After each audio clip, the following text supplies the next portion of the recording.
Let's talk the Bucs. Ooh. I mean, I will always remember last year for the Baker Mayfield over 1.5 touchdown passes just every single week. The gift that just kept on giving.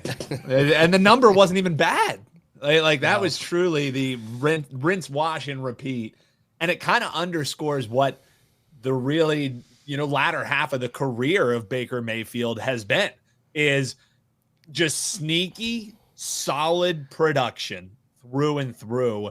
And, a great wide receiving core doesn't hurt that. And, that's what you have in this team. So, yeah, with heading into this year, I don't know, Andy, I know that we both probably have some thoughts on this squad, but I don't know. Why don't you set it up and talk this schedule? Because the schedule, that's where it starts getting a little bit tough talking about optimism for the Tampa Bay Buccaneers, in my opinion. My number one team that I think you're going to get an incredible line live throughout the season. This is why I won't be playing anything on the Bucs to start the season. They're 10-7 last year. Offseason moves. They lose their offensive coordinator. I'm just going to throw that Chris Godwin's probably not 100% to start the season. They did draft a rookie wide receiver that looks, by all accounts, he's going to be legit. They did get Haason Reddick. A little bit of a head case, but they invested a few years. Hopefully that works out. They got Levante David. They took care of their left guard. They signed the left guard last year to 1 year, and he was great, so they got him locked up for 3 years. We talked about the Steelers and how PFF ranked them, great on defense. And this is the complete opposite. PFF. This is fair. 6th for running backs, 2nd for wide receivers, 6th in offensive line on defense. Terrible. 27th defensive line, 25th linebackers, 22nd secondary. That's why props on this Tampa Bay team are just great. It's like the Bengals. They can't stop anybody. They get in these shootouts. I mean, it's wild. All right, we mentioned the schedule. Here's how they start. At Falcons, at Texans, Jets, Eagles, at Seahawks, 49ers, at Lions, at Saints, bye. Then here's where I think they can do some damage.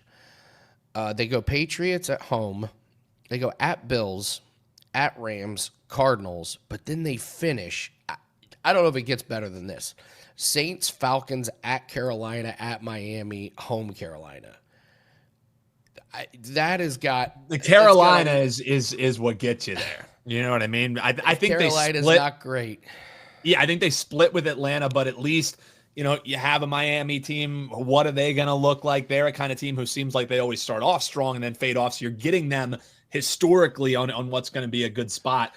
But it's not a overbearingly easy schedule. I think the easiest part of the schedule, Andy, is that you get to play in the NFC South. And on paper, you should have 4 guaranteed wins right there. So now you're just looking for 5.5 wins on the schedule. I mean, Saints, they've also looked awful in the preseason. Again, there's no indicator there, but they're looking like they should be every bit as awful as promised. Panthers, who knows? They're a team who might be able to keep up with teams in scoring, especially against a defense like this. However, I like the answers that Tampa Bay has made defensively. They got better defensively in the offseason. However, that depth is non-existent on the defensive side of the ball. So, injuries are always, the ultimate equalizer. Last year, they were one of the more injured teams in the league. So does that kind of regress to the mean? You got to hope so defensively, because you really don't have any depth to speak of at really any level of the defense. So that's what would worry me about this team going over. But Andy, just like Baker Mayfield, in his second half of his career, this is the team that always, 8.5 wins last year, they got 10 wins. When they were 6.5 wins the year before, they got 9 wins. So this is a team who consistently just over exceeds expectations. And that was even going 2-5 in 1-score games last season, which we know that's something that typically flip-flops from year to year. Teams that are bad in 1-score games, maybe having a bounce that doesn't quite go their way. Outside of the defensive concerns, with the depth there, the other part that worries me, Andy, is outside of Bucky Irving, really your star players are all aging, right? Mike Evans goes over 1,000 yards every single year, which is great. But what's the year when he's finally not going to go over 1,000 yards? Could it be 1,000 yards? Could it be this year? He also goes that over. remains to be seen. He also goes over his massive hamstring strain total every Exactly. Yet still somehow finds 1,000 yards. So that's why I was excited when they bring in Emeka Egbuka. I think he could make an impact immediately on this team, especially in the stead of Godwin. You hear me? I'm excited for this team. I think they're going to be a solid team. I think they get to play in a bad division. You know that I have Atlanta Falcons potentially winning this division, but I think these two teams are going to push each other. I think I give Atlanta the edge simply because their schedule is a bit easier, which is hard to say because Tampa Bay's looks even easy in some stretches here. But our man Sean is going to love this. It's an ever slight lean to the over, Andy. Depends on what happens in division. I'm going over the 9.5 wins, but for what it's worth, I'm with you, man. I wouldn't bet this before the season. I think that 9 number is a spot on one. I think this 9.5 is really good, but like you said, you stumble out of the gate here a little bit. This is a team that you will be able to bet in season, get a hell of a lot of a better number, and also have a read on what their injuries are going to look like. Here's what I'm praying for. I'm praying they stumble out of the gates, and then they have this Jets, Eagles, at Seahawks, 49ers, at Lions stretch.